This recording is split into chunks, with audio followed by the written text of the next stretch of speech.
자, 서울 수도권 지역의 사회적 이슈에 대해 알아보는 아침 반찬으로 시작해 보겠습니다. 지난 10월 1일은 청계천이 복원된 지 10주년이 되는 날이었습니다. 네, 그동안에 2억 명에 가까운 사람들이 다녀가면서 시민들의 휴식 공간이 된 건 맞지만 부작용도 만만치 않은데요. 청계천의 빛과 그림자 두 분 모시고 말씀 나눠보도록 하겠습니다. 박상병 시사평론가, 최준림 변호사 어서 오세요. 네, 안녕하십니까? 네, 안녕하세요. 자, 제가 서두에 말씀드렸는데 청계천이 벌써 복원된 지 10년이 지났다고 해요. 네. 네, 청계천 복원 10년이 갖는 의미, 두 분은 어떻게 보고 계신가요? 이명박 대통령이 정리 나서 버리죠. 이것만큼 정말 잘한 것 같아요. 정말 잘한 것 같고, 근대화의 상징, 그러니까 고속 성장의 상징이었는데 이것이 이제 자연 친화적으로 바뀌면서 도시의 흉물도 이제는 리더의 판단에 따라서는 시민들의 공간, 자연 친화적인 공간이 될 수 있구나라고 하는 생각이 듭니다. 그 현장이 청계천인 것 같아요. 예. 말 그대로 이명박 대통령이 남긴 우리 시대의 새로운 어떤 탈근대의 상징으로 청계천의 의미가 더 크지 않겠느냐. 예. 뭐 매일 가신다면서요. 네, 그렇습니다. 저는 뭐 방송이건 다른 업무 때문에 그 청계천을 특히 가는데, 특히 청계광장에 가면은 네. 업무로 그 인한 스트레스가 있었는데, 그러면 이제 청계광장에 가서 특히 이렇게 폭포가 떨어지는 네, 그 그렇죠. 소리를 들으면서 커피 한잔 하면은 정말 그 하루에 이렇게 그 휴식이 피곤이 싹 물러가는 것 같은데요. 저는 청계천 복원의 의미를 뭐 이렇게 하나의 키워드로 얘기를 한다고 하면은 역사 복원을 통한 서울의 재발견, 이렇게 얘기를 할 수 있을 것 같습니다. 사실 옛날에 서울이라고 한다고 하면은 이 사대문 안에 있었고, 네. 아마 그때 당시 그 조선시대라고 한다고 하면 이 청계천과 함께 서울 그 일반 서민들의 삶이 있었다라고 하는데, 네. 우리는 제가 대학교 다닐 때도 그 근처에 그 동대문을 가고 해도 거기에는 이제 그냥 큰 구조물이라고 하는 길밖에 네. 없었지, 그런 것이 숨겨 있을 거라고는 꿈에도 못 꿨던 것이죠. 마른 광교가 있고 뭐 수표교라고 하는데 그게 어디 있는지 이 다 어디 갔어 이러고 있었었는데 그것이 복원되고 났더니만 우리 조상들의 숨결이 이렇게 숨어 있고 살아 있구나라는 것을 저희가 깨달았다는 점에서 어떤 큰 의미가 있고, 더불어서 보면은 예전에 서울시내 얼마나 더웠습니까? 근데 네. 서울시에 거의 한 11km 정도 되는 개천이 이렇게 하면서 열섬 현상도 없어지고 예. 좀 더 시원하게 되고, 또 거기에 외국인도 많이 오면서 어떤 살아있는 사람들이 사는 공간이 됐다는 점에서는 어쨌든 빛과 그림자 중에 저는 빛을 조금 더 많이 보는 것이 아닌가 싶습니다. 네. 예. 청계천 복원 10년을 맞아서 이제 청계천의 역사를 한번 짚어보고 가면 좋을 듯 싶은데요. 청계천이라는 이름이 일제강점기에 붙여진 이름이라고요. 네. 저도 솔직히 이번에 공부하면서 알았습니다. 그렇구나 싶었어요. 예. 자료를 보니까요. 청계천은 조선시대에는 개천, 열개자에 개천으로 불렀다 그래요. 네. 그러다 이 청계천이라는 이름은 일제강점기 때 1914년쯤에 청계천 이렇게 붙여졌다 그럽니다. 한국 전쟁 뒤에는 이 청계천 변에 이제 피난민이라든지 원난민들이 내려와서 다른 데는 갈 수 없으니까 보통 이런 이 천 주변에 예. 공터가 많지 않습니까? 그렇죠. 여기다 이제 판자촌을 짓고, 그래서 쭉 그 있다가 판자촌 일대가 됐다고 그럽니다. 예. 그러다 보니까 온갖 오물들, 뭐 쓰레기가 많이 내려갔겠죠. 우리가 해방전국에 그 청계천 주변에서 싸움터를 보면은 대부분 그렇지 않습니까? 뭐 네. 팔레트도 있고 뭐 이랬는데. 네. 그러다 이제 정부가 교통이라든지 위생, 환경 이런 문제 해결을 위해서 1958년부터 4년간 청계천 도심부 구간, 이게는 광교에서 오간수교라 그래요. 여기까지를 복개를 했고, 이 과정에서 이제 광교는 파묻혔고 석축은 흩어졌고 판잣집도 이때 흘렸다 그럽니다. 이때는 이승만 정부 때죠. 그러다가 이제 박정희 정권 1966년에 들어와서 신설동까지 이제 복개가 더 넓어졌죠. 그러다가 1967년에서 71년에는 광교에서 마정동 구간에 청계 고가도로가 건설이 됐습니다. 네. 이것이 서울시내 도심도로 1호입니다. 도심 고속화도로 1호입니다. 그리고 1977년 드디어 마장동 철교까지 청계천 복개가 끝이 났고요. 20년 지나서 이제 1990년대 후반에는 청계 고화도로가 넓고 안전하고 위험하다라고 하는 말들이 많지 않았습니까? 예. 그래서 이것을 철거하고 복개 도로를 뜯어내야 된다라고 하는 주장이 많았는데, 앞서 말씀드린 이명박 전 대통령 당시 서울시장이 예. 이것을 이제 공약으로 해가지고 2003년 7월에 착공을 해서 네. 2005년 10월에 완공이 됐죠. 그렇죠. 청계천 복원 이제 뭐 10년 동안 뭐 어떻게 보면 지금 말씀하신 대로 그 전부터 청계천이 있긴 있었는데 이제 복원이 수십 년 동안 이뤄지고 이게 그 말씀하신 2003년부터 2005년까지 공사를 통해 가지고 복원이 된 건데, 그로 인해서 어떻게 보면 청계천이 시민의 품으로 돌아왔다라고 얘기할 수 있을 것 같은데, 그 지금부터 지난 10년 동안 복원된 이후에 2억 명이 넘는 사람들이 이곳을 찾아갔다고 하니까 네. 대단한 거죠. 인원이 어떻게 되나요? 2억 명이면 1년에 거의 2천만 명. 와. 그죠? 10년이면 2억이 되는 거죠. 아마 네. 내년에는 2억이 될 것 같아요. 네. 지금 조금 못 들어가는데. 예. 자료 보시면 그래프가 나와 있습니다. 청계천 방문 인원인데요. 보면은 10년간입니다. 외국인, 내국인 다 합해가지고 1억 9천만 명이 지금 방문해서 나와 있죠. 네. 맨 첫해 2005년 이때는 10월에 오픈이 된 네. 겁니다. 그러니까 시간이 얼마 안 되죠. 이때 1,184만 명. 이때 엄청 많습니다. 두 달 동안입니다. 그러다가 이제 이듬해인 2006년에 2,826만 명. 그러다가 이제 다소 많이 다녀왔으니까는 예. 좀 네. 많이 줄어들죠. 그 이후에 1,300만 명, 뭐 2,100만 명 쭉 하다가 벌써 2015년 올해 8월 가지고 980만 명. 예. 이렇게 해서 지난 10년 동안에 내 외국인 1억 9천만 명이 방문했습니다. 어. 잘하면은 네. 올해 말이나 내년 초에는 2억 명 예. 돌파할 수가 있고요. 네. 그러면 외국인들은 얼마나 왔을까를 보니까 다른 그래프를 보시면은 2011년부터 2015년 8월까지 기준입니다. 네. 역시 중국 인구가 참 많죠.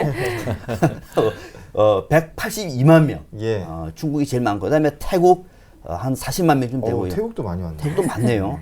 일본도 많습니다. 25만 6천 명. 그다음에 대만, 미국, 뭐 기타게 됐는데 역시 이 청계천에 가면은 대한민국 사람 빼고는 대부분 다 중국 사람이다. 이렇게 보시면 될 정도로 중국인이 제일 많았습니다. 네, 예. 그러네요. 서울 시민뿐 아니라 외국인들도 이제 청계천을 많이 찾은 걸로 나타났는데 그러면 청계천에서도 반드시 찾아가 봐야 할 곳이 있다면 어느 곳이 있을까요? 그렇습니다. 그 뭐 여러 개 있는데 제가 그 청계천을 자주 가는데 보면은 이른바 셀카족들이 굉장히 많습니다. 그래서 그 셀카족들이 많은 곳이 이른바 청계 팔경이라는 것이 있습니다. 청계천 이 그 11.7km, 10.7km 그러니까 거의 11km 정도 되는데 거기에 처음 시작하는 이 청계 광장부터 해서 저쪽 그 끝에 이르기까지 그 한번 혹시 걸어 보신 적이 있습니까? 예. 네. 예, 보면은 곳곳에 하나하나 그 쉼터와 함께 볼거리 또 그 알거리도 많은데요. 제일 먼저 그 청계 일경이라고 할 수 있는 것이 그 지금 동아일보 앞에 있는 청계 광장이죠. 네. 보면 이제 그 바로 앞에 이제 폭포도 있고 그리고 또 그 광장에는 항상 사시사철 이제 각종 그 행사나 이제 네.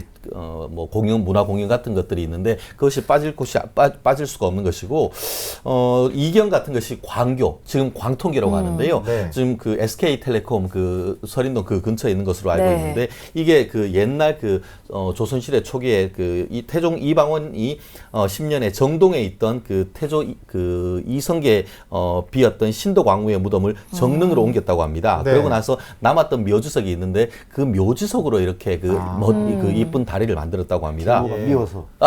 그랬듯이. 네, 그랬는데 어쨌든 그 자체가 지금까지 남아 있다는 것이 참 재밌기도 하고 네. 좀 더 이렇게 하류로 내려가다 보면은 빨래터가 있습니다. 옛날에 이제 뭐 우리 보면은 그 우리나라 대표적인 작가 이수근의 빨래터란 그림이 뭐 네. 매덕한다고 하는데 그와 같은 전경이 남아 있는 모습이 재현되어 있고 조금 내려가다 보면은 소망의 벽이라는 게 있습니다. 예. 타일로에서 그 당시 복원할 때 한 2만 명 정도 시민들이 그 썼던 그런 소망들을 타일로 이렇게 쭉 해서 있는 것인데요. 아마 직접 가보지 못한다고 하면 인터넷에 한번 소망의 벽을 한번 찾아보십시오. 그러시면은 멋지고 재밌게 된 그 사진이 있고 그 외에도 뭐 패션의 거리부터 해서 여러 가지 있는데요. 재밌는 것은 이제 제가 봤더니만 이게 그 재생이 되면서 거기에 사는 동식물이 네. 626종이나 된다고 합니다. 그래서 그 근처에 보면 버드나무, 갯버들, 꽃창포 이런 것들이 흐드러지게 피어 있는 것이 계절에 따라 있는 것이 있는데요. 네. 그 겨울에는 좀 얼어서 좀 보기 어려 보니까 지금 가을 모습을 나간다고 하면은 네. 특히 뭐 가을에 있는 각종 어떤 그 아름다운 꽃들과 거기 또 물에 보면은 그 우리가 살 수 있는 그런 우리 전통적인 그 붕어라든가 물고기도 있습니다. 애들이 자꾸 잡으려고 하는데 그거 보는 것만으로도 어떤 스트레스를 해소할 수 있을 것 같습니다. 예. 청계천은 도심 속에서부터 외곽으로 가는 길 따라서 쭉 가다 보면 정말 경치들이 계속 달라져서 팔경이라고 얘기해도 손색이 없을 정도로 다양한 경치들 볼 수가 있는데 청계천 복원 10년 그 청계천이 세운 기록들도 많을 것 같아요. 숫자로 보는 청계천 준비하셨죠? 이게 재밌습니다. 예. 그렇구나 싶은 생각이 들 것 같아요. 네. 숫자로 보는 청계천 제가 정리를 했는데 한번 보시면은 수로의 총 길이가 5.84km네요. 네. 수로의 길이고 그다음에 산책로는 20km 걸을만 합니다. 예. 아마 운동도 될 것 같아요. 20km 엄청 깁니다. 복원된 청계천 다리 수가 22개나 해보니까 그다음에 징검다리 이거 아마 자주 건드신 분들 많을 겁니다. 네. 25개가 있네요. 예. 또 CCTV, 뭐 이거는 별로 중요하지 않습니다만 47대가 있다 그럽니다. 또 각종 영상물에 나오는 이 촬영 횟수도 그동안에 보니까 864건, 명소니까 이 정도 되겠죠. 예. 또 하나 청혼의 벽이라고 있습니다. 이 청혼의 벽에서 청혼한 커플이 1254쌍인데 왜 청혼의 벽이냐면 여기는 성북청하고 정릉청이 만나가지고 청계천을 합류합니다. 여기가 두물머리예요. 두물. 두 물이 네. 만나는 양술이구나. 예. 양술입니다. 예. 네, 맞아요. 양술. 그러니까 둘이 만나서 하나가 되니까 네. 우리도 둘이 만나서 하나가 되자. 그래서 청혼의 벽이 됩니다. 그래서 의미가 좋네요. 뭘 알아야 되네요. 예, 그렇죠. 예. 가서 보면 더 좋죠. 1254쌍이 청혼했는데 몇 쌍이 결혼했는지는 잘 모르겠습니다. 그건 아직까지 안 나왔고요. 그 다음에 청계천 일대에서 열린 행사의 수가 약 한 2만 9천 건이 넘죠. 또 행운의 동전. 예. 이 네. 행운의 동전에 청계천 입구에 보면은 그 동전 만드는 데가 있지 네. 않습니까? 이제 소망석이라 그러는데 네. 동전 던진 경험 있으시죠? 예. 물론 잘 안 들어갑니다. 너무 좁아요. 구멍이 너무 좁습니다. 그렇습니다. 여기에 동전을 던진 예. 때 액수가 보니까요. 우리 대한민국 동전만 2억 7,180만 원. 와, 우리나라 엄청나네요. 동전만. 외국인 동전의 개수가 보니까 26만 개라 그러면 액수로 환산이 잘 안 된다 그래요. 26만 개 정도. 우리 대한민국 돈만 2억 7,180만 원이 모아졌고요. 네. 보건공사할 때 총 사업비는 3,867억 원이 들었다 이렇게 자료로 나와 있습니다. 네, 이렇게 보니까요. 가장 눈에 띄는 게 행운의 동전 액수가 네. 2억 7천여만 원이나 네. 되는데요. 여기 얼마 정도 네, 제가 투자하셨나요? 좀 일조를 했죠.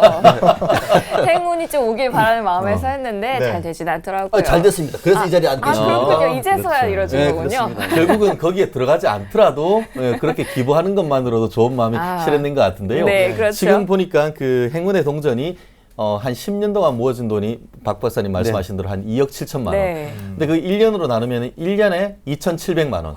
결국 한 달에 한 200만 원 정도 되는데요. 네. 오늘도 아마 지나가시는 분들이 한 200만 원 정도 던진다고 하는 점에서 굉장히 사람도 많고 돈도 많다고 하는데 과연 이게 어디에 써질까요? 라고 네. 제가 해서 한번 그러게요. 확인을 해봤더니만 한국 동전 같은 경우에는 이게 그 사회복지 공동모금회에 지금 기부해서 쓰고 있고 보면 외국인들 굉장히 많지 않습니까? 네. 전 세계 뭐 27개국 정도에 해당하는 동전들이 있는데 이거 같은 경우에는 유엔 산하에 있는 어린이와 관련된 유니세프 재단의 한국위원회에 계속 그 지금 기부돼 왔는데요. 최근 그 한국 동전 같은 경우에는 이른바 꿈디딤 장학금이라고 하는 것을 만들어 가지고 그 서울 장학재단에 기부를 해오고 있다고 합니다. 근데 여기에서 제가 뭐 법률가니까 말씀드리고 싶은 거 이거 함부로 가지고 가기 있기 없기 없다는 것이죠. 그렇죠. 결국 이제 우리가 돈을 던진다는 것은 내가 다시 찾아오지는 않는다는 것이죠. 법률적으로 이른바 증여의 의사를 표현하는 것인데 결국 그와 같은 그 한 곳의 장소에 돈을 던진다는 것은 그 관리 주체의 돈을 맡기는 것이나 마찬가지입니다. 한마디로 이것이 서울시설관리공단에서 하기 때문에 거기에 맡겨 있는 것을 밤에 누가 몰라 슬쩍 가지고 가면은 이른바 형법상 절도죄가 되는 겁니다. 거기다가 밤에 가지고 가면은 특수절도가 되기 때문에 절대 하면 안 되는데요. 예. 근데 생각보다 이거를 가지고 가려는 분들이 좀 없지 않나 봅니다. 그래서 지금 서울시의 그 관리공단 관계자 같은 경우에는 그 일주일에 그 한두 건 정도 동전을 훔쳐가는 사람들이 있는데 그걸 적발하기 위해서 CCTV도 지금 해놓고 있고 실제 밤에 이제 그 경비도 서고 한다고 하는데요. 네. 말씀하셨듯이 지금 적지 않은 돈이기 때문에 그것은 그냥 어디 안 좋은 데 쓰는 게 아니고 해서 좋은 데 기부를 한다는 점에서 그렇죠. 우리 한 푼 더 보태지는 못할 망정 가지고 가는 일은 없어야 될 것 같습니다. 네. 예, 그렇군요. 자, 지금 청계천 막 복원 던지는 모습이 나오네요. 예. 저기 옆에 쌓여 있는 저 동전들 중에서 상당수가 슬기씨. 그렇죠. 제 목표죠. 예. 자, 그 뭐 어찌됐든 법률적으로도 재미있는 해석을 해주셨는데, 자, 청계천 복원 10년 긍정적인 면뿐만 아니라 사실은 어두운 면도 있죠. 물론입니다. 이제 예. 이 대목을 우리가 이제 발전시켜 나가야 되겠죠. 지금 크게 보니까 이제 생태 문제하고 이제 유물, 역사성 문제가 남아 있는 것 같아요. 네. 지금 나오는 얘기를 들어보면은 이 한강에 있는 물을 퍼올려서 청계천으로 물을 하지 않습니까? 네. 자연 흐름이 아닙니다. 펌프로 물을 퍼올리는 겁니다. 돈이 많이 들겠죠. 75억 원 정도가 듭니다. 1년에. 그러니까 돈을 퍼올려서 물을 흘리기 때문에 자연 친화적인 환경이다 이렇게 말하기는 사실 어렵습니다. 그래서 수질의 분포도가 물을 퍼올리기 때문에 자연스레 흐르는 물이 아니라서 일반 의료하고 좀 다르겠죠. 네. 그런 측면이 있고요. 또 청계천 주변에 나무도 많고 물론 풀도 많아서 경관은 보기가 좋습니다만은 벌레가 많이 생긴다 합니다. 벌레가 많이 생기고 또 장마철 되면 악취, 오수가 함께 쏟아져 나와서 이 문제도 환경 문제도 또 있고요. 또 이럴 경우에는 물고기가 떼죽음을 당하는 사태, 그건 뉴스에도 나오지 않습니까? 네. 그런 것도 남아 있고, 또 개천의 이 바닥, 그 바닥에는 물이 새지 않도록 밑에다가 비닐을 깔아놨습니다. 그래서 물이 안전한 거거든요. 네. 그러다 보니까는 바닥에 녹조류가 대량 발생한다. 그러니까 공기가 자연스럽게 순환되지 않은 제대로 된 자연 친화적인 환경은 아직 아닙니다. 인공 구조물이고요. 일단 콘크리트 어항. 이렇게 그러네요. 부르는 것도 있어요. 이 문제는 앞으로 보완해야 할 문제고요. 또 하나가 유물 문제인데 이명박 대통령은 불도저죠. 빨리 하기 위해서 유물 같은 문제가 나오면은 중단을 하고 뭐 역사 문제라든지 유물 문제를 다 검토를 해야 됩니다. 네. 문화관광부 관련돼서. 근데 이것을 대부분 생략을 많이 했다 그래요. 야. 그래 공사 과정에서 역사적 유물이 발굴되면은 즉시 이 유물 확인 작업을 다 해야 될 텐데 당시에 보니까 복원 당시에는 옛 교량의 흔적 같은 조선시대 유물의 상당 부분 나왔습니다만은 네. 이것을 다 조사하면 기간이 길어지니까 이것들 다 어디 갔느냐 하면은 하수 종말 철책에다 방치되어 있다 그럽니다. 이런 것들이. 예. 그래서 지금 뭐 엉망이 되고 있다는 그런 평가인데요. 네. 그나마 복원된 교량도 앞서 이제 광통교 등등 얘기했습니다만 제대로 되지가 않았습니다. 제대로 안 되고 좀 대충한 성향이 있어요. 그래서 이런 것들은 앞으로 우리가 역사를 되찾는 측면에서 청계천 하면은 앞으로도 다시 복원해야 될 그런 과제가 많이 남아 있다. 이렇게 보시면 되겠습니다. 네. 예. 생태와 유물 문제도 지적을 해주셨는데 이 밖에도 또 어떤 문제들이 논란이 되고 있나요? 그렇죠. 우리가 빛이 있으면 그 그림자가 있기 마련인데요. 네. 그 그림자 중에 제일 또 크게 문제가 되는 것이 교통 문제가 하나 될 것 같은데요. 사실 그 아래에 길이 있고 위에 있던 그 청계천 그 위로 가는 고가도로가 있었기 때문에 교통이 분산됐었었는데 네. 이것 없어지면 어떻게 하냐. 마치 지금 그 서울역 앞에 있는 고가도로의 논쟁과 네, 비슷한 맞아요. 문제이 있는데요. 실제로 그 뭐 교통 지옥이 될 것이다라고 했는데 교통 지옥까지라고 표현하기는 어렵지만 이것이 10년 동안 지금 더 이상 확장이 거의 어렵지 않습니까? 네. 그런 문제가 있는데 특히 뭐 저희가 걸어 다니는 사람은 좋지만 그 인근에 있는 그 상가라든가 특히 조금 더 청계광장에서 쭉 내려가면 이제 그 동대문 시장 쪽으로 네. 가는데 동대문 시장 쪽엔 항상 차가 엄청나죠. 바글바글한 것이죠. 그렇기 때문에 그런 문제를 어떤 식으로 지금 해결해 가야 될지에 대해서 여전히 그 서울시의 고민이 깊은 것 같고 또 박사님 얘기하신 것처럼 유지비 문제도 만만치 않은 것 같습니다. 물론 처음에 그것을 했을 때에 거의 한 3,800억, 한 4천억 정도에 가까운 네. 돈이 들었고 그 반면에 그 처음에 추정할 때 한 경제 유발 효과가 한 23조 정도 된다고 해서 네. 효과는 굉장히 크다고 할지 모르지만 그건 예. 장기적인 것이고 1년에 이걸 그 한강물을 퍼올린다든가 그걸 관리한다든가 하는 비용으로 해서 한 70억 원 정도의 그 돈이 들고 네. 그것이 매년 조금 더 상승세에 있기 때문에 서울시에 사실 적지 않은 그런 부담이라는 점에서 결국 이런 그 근본적인 문제를 어떤 식으로 해결할지 물론 어떤 편익이란 것이 비용이 없이는 할 수는 없지만 네. 이와 같은 비용을 최대한 효율적으로 해서 시민들에게 돌려주는 그 방안이 뭔지에 대해서 좀 더 고민을 해야 될 시점인 것 같습니다. 예. 청계천 보건공사 당시에 저도 기억이 나는데 그때 당시에 또 반대하는 분들이 계셨어요. 바로 청계천에서 상업을 하시는 상인들. 그렇죠. 아 근데 그때 이제 대안으로 나왔던 게 송파구 문정동 가든파이브로 이주를 할 수 있도록 해주겠다 했는데 사실상 지금 현장에 가보면 뭐 대부분 상가들이 그대로 영업을 하고 계시죠. 네. 예, 그런 문제 어떻게 지적할 수 있을까요? 청계천 상가 유명했죠. 그거. 네. 청계천 상가 뒤쪽으로 술집도 많았고 네네. 흔적방도 상당히 많았고. 저는 그 학교 다닐 때, 뭐 대학교 다닐 때 법학 서적이 네. 굉장히 비싸거든요. 아, 맞아요. 근데 거기에 서점에 가면은 한 20, 30% 쌉니다. 오. 그래서 학기 초면 항상 거기에 청계 서적에 갔던 기억이 아주 청계천 생생합니다. 예. 고서점은 유명합니다. 네. 기억이 있을지 거의 없죠. 기억은 없는데 네, 그 풍문으로 들었죠. 네. 그 이후에 대학을 다녔으니까. 그러가면 정말 많은 책들을 싸게 살 수가 있는 것이 청계천이든 이제 다 없어졌는데 그분들이 이제 가든파이브로 다 이제 옮겨가지 않았습니까?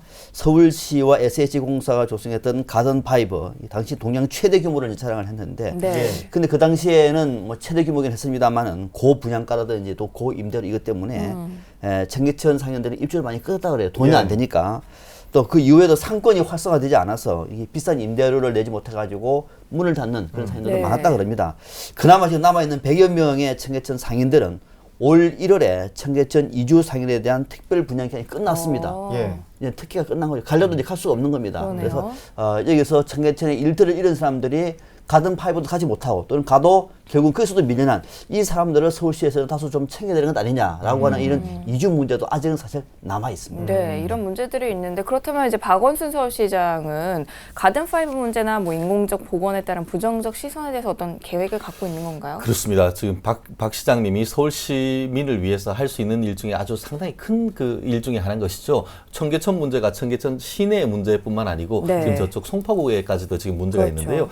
특히 박 시장님이 이 부분에 대해서 상당히 신경을 쓰고 있는 것 같습니다. 특히 송파구에 있는 가든5로 그 옮긴 다음에 그 상당 부분 그 생계의 그 위협을 받고 있는 청계천 상인들을 위해 가지고 첫 번째 그 근본적으로 그 가든5 상가를 활성화한다고 하면은 네. 거기 있는 분들이 생활하는 데 도움이 되기 때문에 상가 활성화하기 위한 그 각종 그 일들을 많이 하고 있는데요. 네. 특히 이제 상가 활성화를 위해서 다른 어떤 것보다 큰 어떤 그런 그 대형 유통업체를 그 입점시키려고 하는 노력이 있는데 이미 가보면 거기에 보면은 유명 그 마트들이 들어가 있습니다. 거기에 더해서 다른 추가적인 어떤 그 대형 마트 같은 것들을 지금 추진을 하려고 하고 그렇게 하기 위해서 부동산 개발을 위한 그 민간 전문가들로서의 개발 법인도 네. 영입을 하고 특히 거기 보면은 상가에서 상가 활성화 추진위원회들이 있기 때문에 그 협력을 해서 어떤 그런 그 개발을 위한 노력을 하고 있고 네. 또 그 서울시의 그 이른바 서울도시개발공사라고 할 수 있는 SH공사가 항상 거기에 가보면은 문화행사를 열심히 합니다. 문화행사를 하면 아무래도 사람들이 모여드는 효과가 있고 예. 그리고 그 근처에 가면 지금 현재 이름이 문정역입니다. 근데 문정역이 어디지 하는데 이 역을 가든5 역이라고 해서 사람들이 많이 마치 코엑스나 아니면 네, 롯데월드나 네. 이런 식으로 해서 사람들 쉽게 인지도를 높이기 위한 그런 작업도 하고 있고 예. 그와 같은 작업 이외에 또 이 그 청계천 자체에 대한 어떤 네. 개발, 한마디로 업그레이드를 하는 그런 일을 하고 있는데요. 지금 이와 같은 것을 하기 위해서 청계천 시민위원회라는 것을 만들었다고 합니다. 거기에서 지금 얘기하고 있는 것이 청계천에 대해서 굉장히 생태적으로 좋다고 하지만 크게 봐서 이른바 인공어항 내지 콘크리트 네. 어항이 아닌가 하는 그런 얘기도 나오고 있습니다. 한마디로 자연적으로 흐르는 물이 아니고 물을 끌어와서 계속 흐르게 하다 보니까 여기에 각종 문제가 생기고 있고 그 자체의 어떤 생태계로서의 자생력을 만드는 방법은 그렇죠. 지금 보면 일자로 쭉 가지 않습니까? 네. 그냥 흘러가 버리는데 이것을 조금 더 이른바 곡선화해서 한마디로 원칙적이고 친환경적인 모습을 만들자는 제안을 하고 있는데 그런 부분을 하기 위해서 지금 서울시에서도 굉장히 그 고민을 하고 있고 어떤 근본적인 그 문제를 해결하고 한다는 점에서 서울시에서 나름대로 상당히 의미 있는 일을 네. 하고 있는 것 같습니다. 예. 말씀하셨다시피 뭐 박원순 시장도 언급을 했습니다. 자연형 하천으로 재복원하겠다. 뭐 이로 인해서 여러 가지 또 뭐 예산 비용 추가적으로 되는 부분이니까 논란도 될 수가 있을 것 같고요. 그런데 자 지금 뭐 청계천 복원 10주년과 관련된 이야기를 하고 있는데요. 앞으로 청계천 어떤 식으로 발전하면 좋을지 끝으로 정리를 해주신다면요. 좀 간략하게 보면은 일단은 진짜 자연 친화적이 됐으면 좋겠어요. 정말로. 그렇죠. 예, 지금은 인공 구조물 앞서 그 뭐 콘크리트 어항이라고 얘기했습니다만 그거는 중국 사람들 보면 좀 깜짝 놀랍니다. 야, 대한민국 서울 중심에 이런 흐르 흐른다고 조금만 더 공부를 해보면은 이게 인공 어항이구나라고 네. 생각하잖아요. 좀 더 글쎄 이거 곡선 같은 걸 좀 만들면 좋겠습니다. 그 좁은데 어떻게 곡선을 만드나요? 아무튼 해서 좀 물이 곡선이 돼야 물이 유속이 빨라지고 또 그렇게 되면은 물이 더 깨끗해지는 거거든요. 예. 이것도 필요할 것 같고 또 중요한 건 뭐냐면은 펌프로 폴리는 물은 이제 좀 아니었으면 좋겠어요. 이제는 조금 기술적으로 모르겠습니다만 뭐 중하천 그 위에 입구에 중하천이 있잖아요. 네. 물이 말아졌습니다. 중하천으로 흐르는 물 또 삼청동 계곡에서 내려오는 물을 유입을 해서 자연스럽게 이렇게 물이 좀 흐를 수 있는 이런 방법을 고민할 경우에는 말 그대로 청계천이 진짜 청계천이 될 것 같아요. 앞으로 자연 친화성, 역사성 또 역사성도 다리도 복원은 됐습니다만은 당초의 조선시대 역사에 남아있는 그 네. 다리가 아닙니다. 네. 상당 부분 잘못된 그냥 억지로 맞춘 그런 정도에 있는데 이걸 가지고 우리가 역사성을 복원했다고 하기가 조금 아주 미흡한 것 같아요. 그래서 예. 추가해서 역사성을 복원해서 제대로 된 제2의 청계천 복원이 좀 이루어졌으면 좋겠다는 네. 생각을 가져봅니다. 네. 제가 드릴 말씀 다 있는 것 같은데요. 지금 저도 처음에 말씀드렸듯이 역사 회복이 굉장히 중요한 것 같습니다. 그렇죠. 사실 지금 뭐 수표계라든가 광통교라든가 이런 부분은 상당히 잘 그 복구가 돼 있는 반면에 또 일부 그 유적 같은 경우에는 어떤 그 공사비 줄이기 위해서 네. 일부 석조 같은 것들을 지금 하부에 그냥 이렇게 적재를 해놨다고 합니다. 그런 부분을 그 박원순 시장님이 잘 해서 예전에 있던 유물들을 복원을 함으로써 정말 서울시의 최대의 장점이 뭡니까? 굉장히 현대적인 도시면서 그 속에 들어있는 어떤 역사. 네. 그것을 그것을 조화시키는 어떤 해안을 찾는다고 하면은 서울 외부에서 더 어떤 각광받는 청계천이 될 거라고 확신합니다. 네. 예. 자, 화요일 아침 반찬 청계천 복원 10년을 맞아서 빛과 그림자에 대해서 박상병 시사평론가 최진영 변호사와 함께 이야기 나눠봤습니다. 오늘 도움 말씀 고맙습니다. 네, 감사합니다.